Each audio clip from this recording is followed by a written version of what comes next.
the sponsorship of the Digama Group. Welcome to Rambo Minero. Welcome, Cesar. How are you? My name is Jorge Leon Benavides, and together with Cesar Campos, we are going to develop this program. Returning from Trujillo, from Conamin, a very interesting conference on different mining topics, and also that week, Cesar Campos. And also just that week, Cesar was given the great news about Tía María, that the project is going ahead. As mentioned at some point, I think it is time for the people of the area with whom we have been working. We are now going to listen to Henry Luna, but I think it is time to keep a close eye on the anti-mining NGOs at this time when good, bad, and irregular NGOs should be supervised. It is a time of testing, as you rightly point out, because I believe that Peru as a whole, Jorge, does receive with enthusiasm the reactivation of the Tía María project with enthusiasm, which, as you rightly said, we are going to address with the Vice Minister of Mines, Mr. Henry Luna, but also with Mr. Oscar Gonzalez Rocha, Executive President of Southern Peru. This is great news, not only for the mining sector, but for the whole country. As Victor Gomez, head of the National Society of Mining, Petroleum and Energy, has said, this is going to restore confidence in the mining sector. This is going to regain confidence as well as investors. That's right. And it has to go hand in hand with what I mentioned a moment ago. The NGO issue has generated a lot of comings and goings, a lot of claims. Nothing that can be supervised for the good of Peru. To supervise is bad. In no way does supervising an NGO mean that this NGO will no longer want to put money for education, because it turns out that there are NGOs that do not want to be supervised. There are people who want to present the position not only of the government, but also of those of us who are in favor of this law initiative as if one is against it. I, in particular, am not. I believe that there are non-governmental organizations. We can mention Caritas, we can mention the Peruvian League Against Cancer, etc., which do a magnificent job of. Most of them are good Peruvian. But there are a few that do not want to be supervised and that want to intervene in the economic future of the country by opposing mining. Totally in agreement. Well, let's go then right now to the main mining news with Gabriela Chicoma.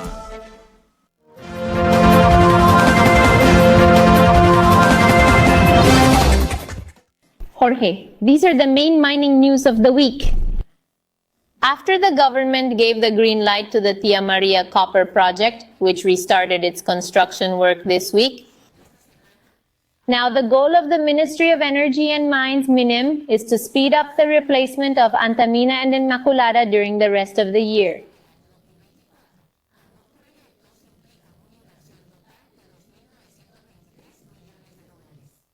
At the beginning of April, Sierra Metals began the process to obtain a secondary listing of its common shares on the Lima Stock Exchange. Thus, after completing this procedure, the Canadian company announced that it began trading on the Lima Stock Exchange on June 28th under the symbol BBL dos Puntos SMT. The head of the Ministry of Energy and Mines, MINEM, Romulo Mucho, welcomed the restarting of the activities of the Tía María project announced by Southern Peru. The minister affirmed that this will allow the creation of 9,000 jobs for Peruvians in the southern area of Peru during the construction stage and around 4,000 formal workers during the operation stage. Well, in the following interview, we are going to link to Mexico, where the engineer Oscar Gonzalez Rocha is, who has granted us an exclusive interview to talk about Tía María. To talk about Tía María, of course, a very important topic. We would like to welcome Mr. Oscar Gonzalez Rocha, CEO of Southern Peru. We would like to ask him what his expectations are regarding the start of construction after 15 years of waiting for the long-awaited Tía María, and how has Southern Peru been working with the communities of Valle del? Well, because in reality, expectations are that the project finally be realized after such a long time of suspension, both because the central government authorities and the Ministry of Energy and Mines, through its last minister, have ministered, because it was agreed that the project will go ahead. The project will go ahead. Also, the regional governor of Arequipa, Roel Sanchez, has also been putting off the project, and above all, the farmers of the Tambo Valley. The company offered to build a dam, and according to the governor, that the reservoir would remain. The dam, that is to say, all the water within the Arequipa region, so as not to have problems with the Moquebra region. In fact, this is how it is going to be. The volume of the study that is being executed and that should be finished next August. It will be for a volume of 60 million of cubic meters, of which will be used already. An agreement with the farmers, 7 million. Farmers, 7 million would be used for the Tía María project, and 53 million for the farmers of the Tambo Valley to improve their agriculture and livestock, farming. With this, with the Ministry of Energy and Mines and the Ministry of should be presented to the Ministry of Agriculture, through the National Water Authority, the construction of this dam so that they can authorize it, and it can be started once the technical study is finished, which ends in August of this year. And with that, we could start, construction could begin once the authorization is given. The water or the dam would be ready in approximately a year and a half in order to have the water to start storing and use it for the farmers, and for the project. Once the environmental impact study is changed, because desalinated water would no longer be used, but rather the water from the dam would be used. And with this, we would have water for Tía María.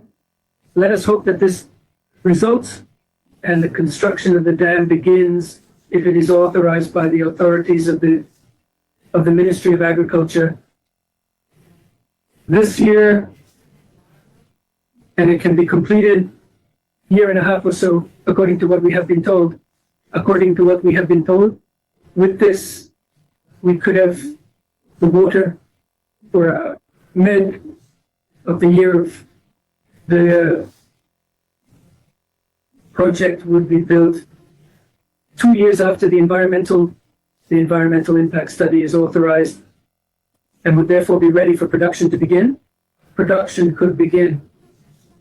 Everything turns out as expected for the year 2027. At present, we have practically all the equipment because it had already been purchased, with the exception of the exhibition plant, which had to be sold in order to obtain that income, and because it was needed in one of our lives. Of Mexico, Southern Copper is already producing and very well, so we are going to buy a new plant just like it in order to replace the one that had to be sold.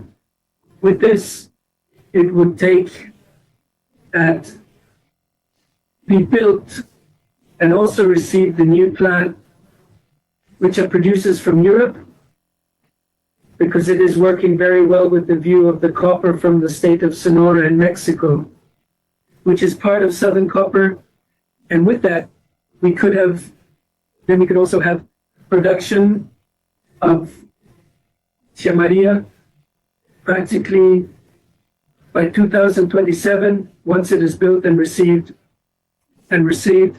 Exactly. And if they are against the new plan, Mr. Oscar, we would like you to comment on something regarding the construction itself, because we understood that well in advance.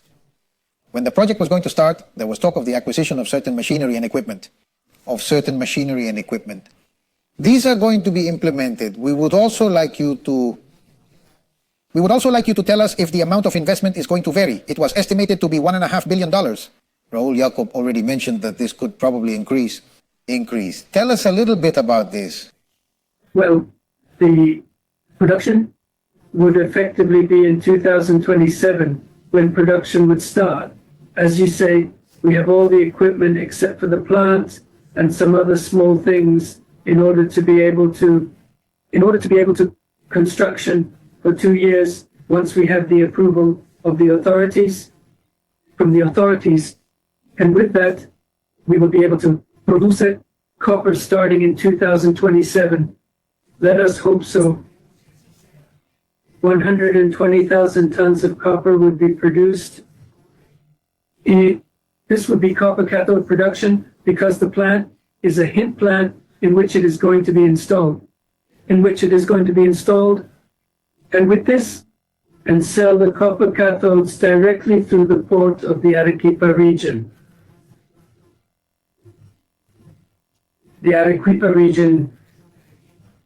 And we would also have to build the railroad track to transport both the sulfuric acid that would come from the wire smelter, as well as to take the final product of copper cathodes at the insinuation plant, at the hint plant that would be built at Tía María to the port, and from the port to be exported to the copper buyers, which are normally for the countries of Asia and the world. Tambo. Mr. Oscar, tell us a little bit, although one of the main obstacles that the Tía María project has been the opposition of the farmers and cattle ranchers of Valle del Tambo, because they indicated that the project would damage their fields and livestock by taking away their water. We know that a very good communication has been made regarding this to show them how things really are, and we wanted to know what agreement has been reached. And we wanted to know what agreement they have reached with the population on this issue, and what other investments in social programs Southern is going to have in the next few years, in the coming years, during the construction of this very important project. If we have already been doing this in the Tambo Valley, and some have been works for taxes, and others have been directly by the company in the educational areas, as well as in the areas of the population of the Tambo Valley and of the province of Israel. Well, we are talking about the number of workers, we are talking about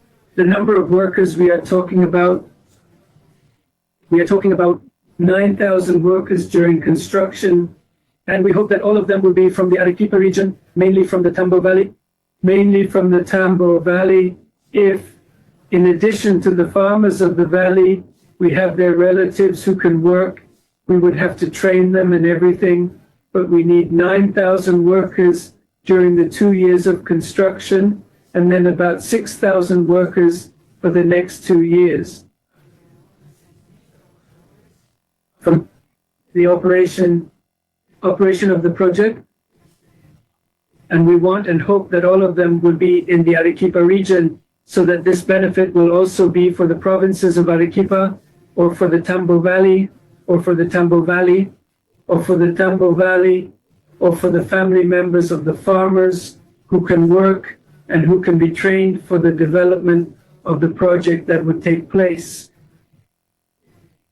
For us, it is more important that they all be in the Arequipa region, because in this way, we would not have to move anywhere else, but they would all live in our camp that we make, but they would be family members that will support the project.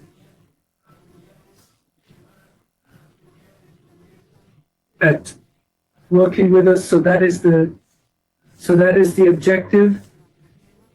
The 6,000 people, or 4,800 more or less, that would be the operating personnel, which is more or less half of those in construction, and the construction will last 2 years, and the operation would then begin to take place in the year 2027, in the second half of the year. Let's hope that all of this becomes a reality, and that we can train personnel that will be hired. At the moment, we already have 200 people working, but we want to reach 1,000 people for the rest of the 1,000 people for the rest of this year,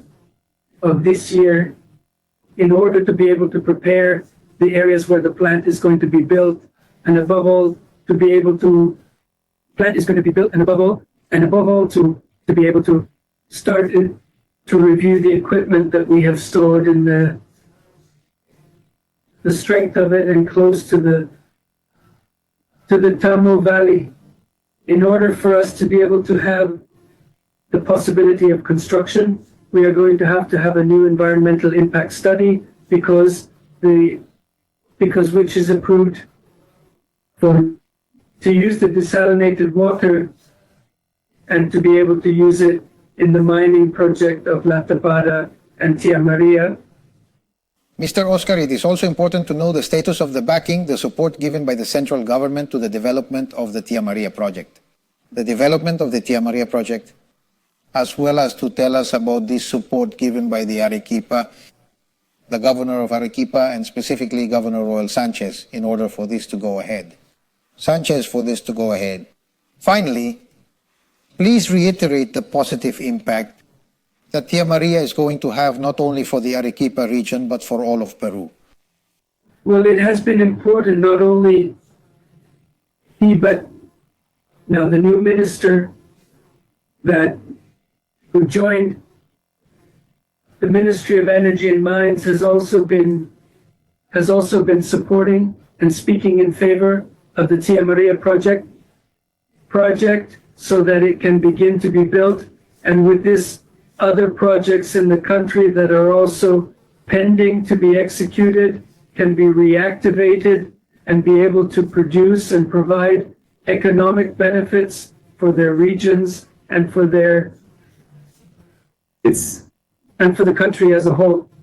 Don Oscar, definitely the news of the construction of Tía María will give an important boost to investments in general in Peru. But we would like you to tell us a little about how the Chancas Michiquile and the expansion of the Jailo smelter. Tell us a little bit about them. Well, in the case of the Chancas and Michiquire projects, the explorations are being carried out to confirm the reserves that we have. That is to say that the Chancas and the Michiquire project, once it was purchased from the government. So with that, we can also have those projects ready, so that those projects ready for one of them to be ready for the year of 1029, and the other by the year 2030 already producing copper. In the case of both of them will be copper concentrates. In the case of Tía María is an exhibition plant, which is the one we are going to buy to replace the one that had to be sold to Buena Vista del Cobre in Mexico.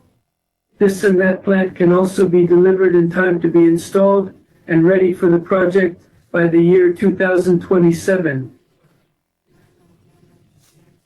We hope that this will be the case and that we will be able to produce 120,000 tons of copper in the form of copper cathodes.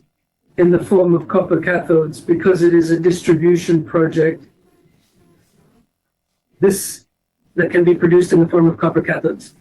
Use what will be needed in the country and export the rest for export to countries, mainly in Asia and Europe, which is where copper is being needed, and that copper has been around $4, almost half a dollar.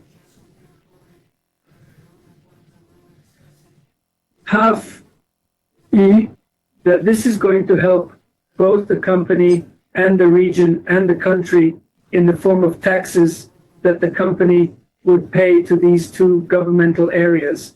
Among the projects that we have, as you mentioned, is a new wire smelter with a capacity of $1 million.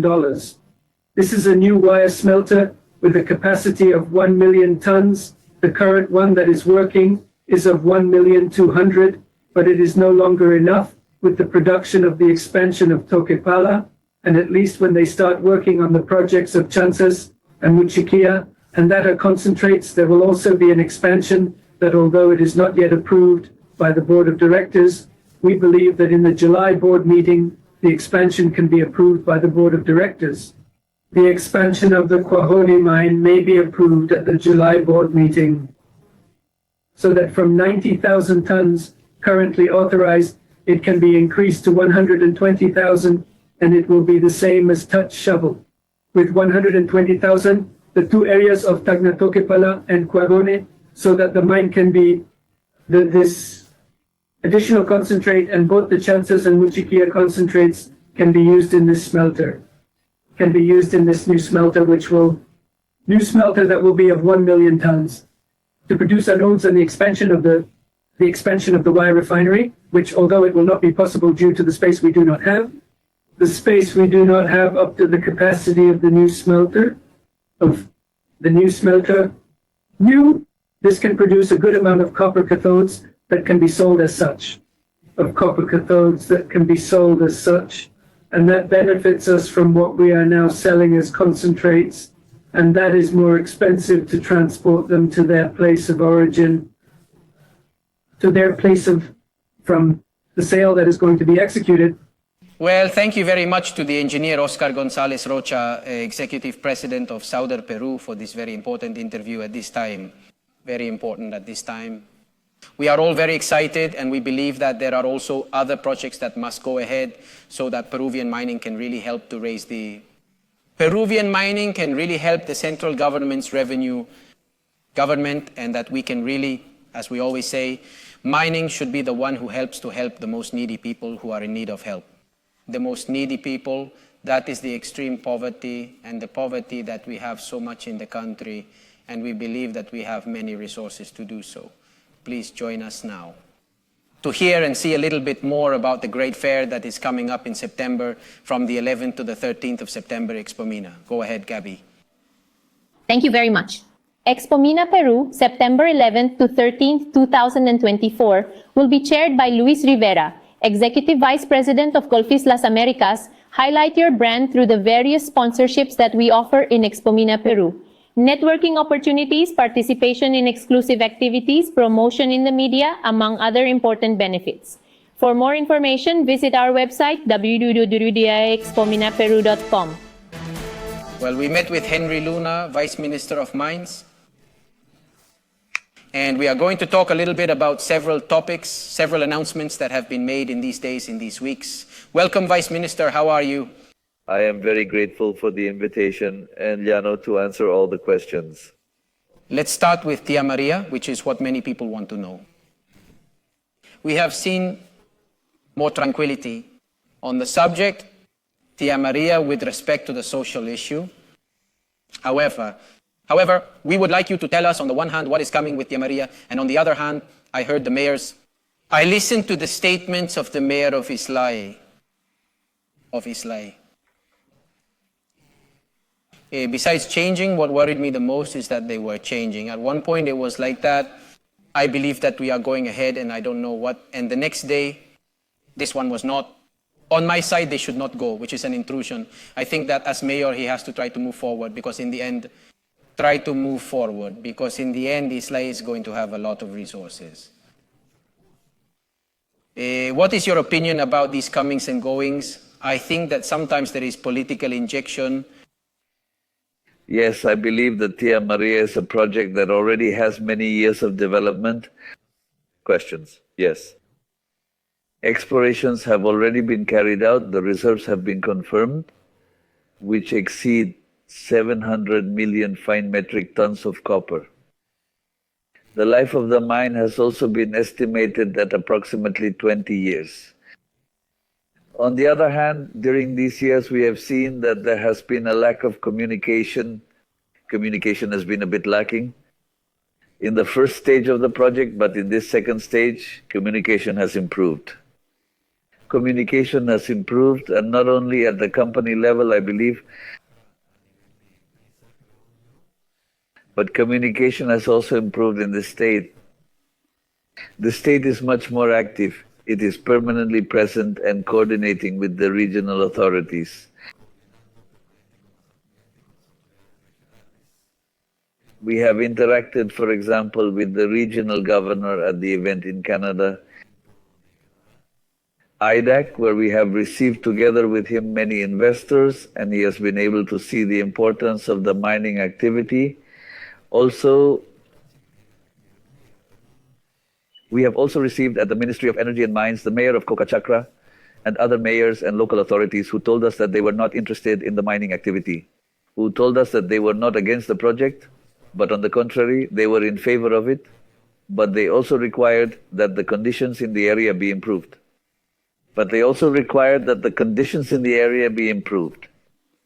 They, for example, complained that they had a medical post, a hospital, where they even referred to the death of a congressman. They complained, for example, that they had a medical post, a hospital, where they even referred to the death of a congressman due to the lack of 24-hour attention that they used to have with the support of Southern Peru, and that they stopped getting it, but they need this type of support. Another support they need is the canals to be cleaned, and that has already been done to improve the quality of the water in the area for irrigation. And I believe that the announcement by Southern Peru to build a dam is also a good initiative. So there are many previous activities that have been developed during this period, and in which the mayors have not been alone, but also the ministry has been by their side, working with them and even interacting with the companies themselves. Let us put in context, Vice Minister, all that Tía María means, because you as an authority can point it out quite well. It has already been pointed out by the President of the National Society of Mining, Petroleum and Energy, Victor Gomez. This is going to trigger optimism for new mining investments. The former Minister of Economy and Finance, David Huesta, points out that the stars are aligning in Peru's favor. Given the high price of copper, which will continue to be sustained in the coming years, requiring the demand for this mineral, and even more so the projects that you from the Minen are encouraging in terms of replacement, led by Antamina and other important companies, as well as exploration and mining. How is it in any case from your perspective? The importance of Tía María in general terms for the national economy and for the engine effectively of the Peruvian mining development. I believe that what Tía María allows us to do is to recover the confidence of all the national and foreign investors that are currently part of the investment portfolio. We have a portfolio that exceeds $54 billion. And that practically with the measures that have been taken in the last 2 years, last year has also been very positive, and this year has continued. And measures have been taken to facilitate the relationship between the state, the company, and the community. We have worked openly in dialogues. We have also set up a single window where it is not only a matter of information technology, but where the ministry has the doors open for all investors to come with their technical teams to talk with officials and those responsible for the evaluation of the dossiers. So I believe that this environment is highly valued by investors, but we also see that the ministry is also carrying out a series of programs to reach out to the communities, programs where we invite local leaders and mayors to the rural communities. And today, this week, we have a representation of communities and mayors from the areas of Cusco and Apurima.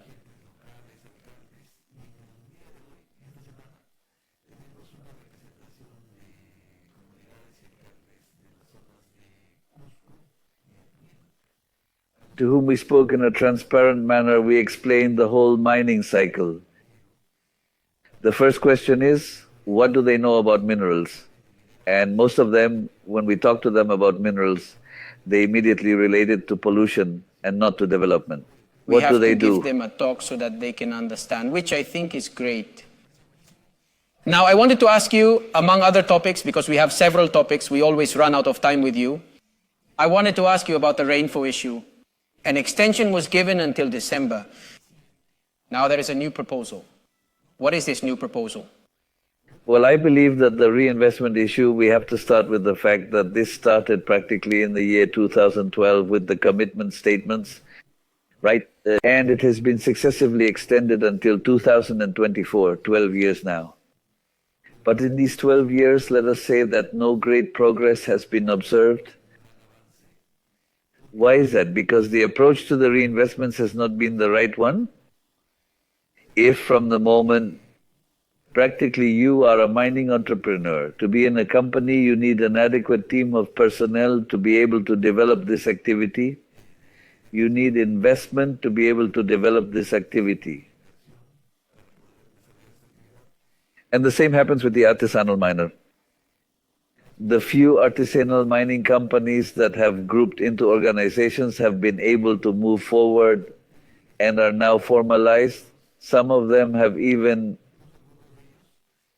have international recognition, but they are Thank few. you very much. But the issue is that those who have registered are not really miners, most of them. We have even learned that in many communities they have practically forced them as a kind Mark, of extension to sign these declarations, and they did not know the people who signed. what would be the... Why do we know it? Because we are talking about 90,000 registrants, but of those 90,000 registrants, we are talking about 23,000 who have initiated procedures. Of those 23,000 that have initiated procedures, there are 2,000 that have concluded their procedures, and we could say that they are formalized. So the issue is that this number of 2,000 is even very large. Because if we look at the statistics of medium and large mining, we are talking about 700 mining companies in operation and 500 in exploration, so to speak. And when we talk about the 2,000 approximately, we could be referring to some 50 or 100 artisanal companies that are really working in the mining industry, artisanal companies that are really working in a formal way. So our universe should be to have a maximum of, let's say, 10,000 miners in the process of formalization to whom we can provide the tools. But we need this process to end, that it is not extended again on December 31st because a mistake is being made. Well, not only to conclude the DAX-T1 process, but also, as it has been suggested by many experts, centralize in some way the level of decision-making. Too many vice ministerial entities intervene, so that is where things get complicated with government intervention. Complicated with the intervention of subnational governments, such as local and regional governments, plus the directorates, plus other entities. Let's say at the end of the December 21 cycle, will there be a proposal to re-centralize a little bit the granting of the rentier? There was an attempt of these special powers that were linked to creating, let's say, a temporary assignment of the regional directorates of energy and mines to the Ministry of Energy and Mines and possibly to INGEMED, so that in an integrated manner they help to solve all the paperwork of these reinstatements that are already in process. We are talking about approximately 20,000. So we need a legal technical team for the corresponding evaluation. And what we see is that at the level of the regional directorates of energy and mines, there is no progress. There is no progress.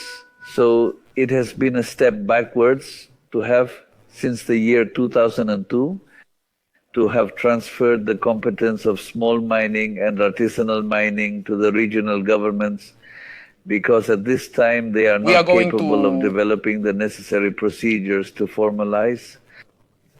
Conclude to... Of course, what they are doing is to study to say which would be the best. They already know what the errors are, what the problems are, and they are making a study so that once December 21st is over, they can make an action plan for the formalization of these companies and see, according to the analysis that comes out of this report, what the plan will be. And see, according to the analysis that comes out of this report, what the plan is. Because you have surely heard that the ministry gives an additional budget to the DREMS for this formalization process, but it does not work either because this fund is not used properly. They do not have the necessary professionals in the regions. So we need to have a small ERPM type army from the 90s, a public mining registry from the 90s, where a group of young lawyers and engineers were convened, and we started to receive the files from the regional mining headquarters. We processed them. We were able to go in record time, and we were able to generate a database that allowed the mining boom of the 90s. But we need to do that with the reinforce as well. And we would have to act quickly with that information, with putting together the teams, because December is close for such an important issue. They really have to do it quickly. I think it would be good if you, as media, could also invite the Energy and Mines Commission to talk about these issues, because in the end, they are the ones that sometimes promote the expansions. So it is better that they get to know about it. Have a plan of action. Exactly, that we are going to commit him to invite him again so that he can talk to us in a few months' time about the action plan. Because before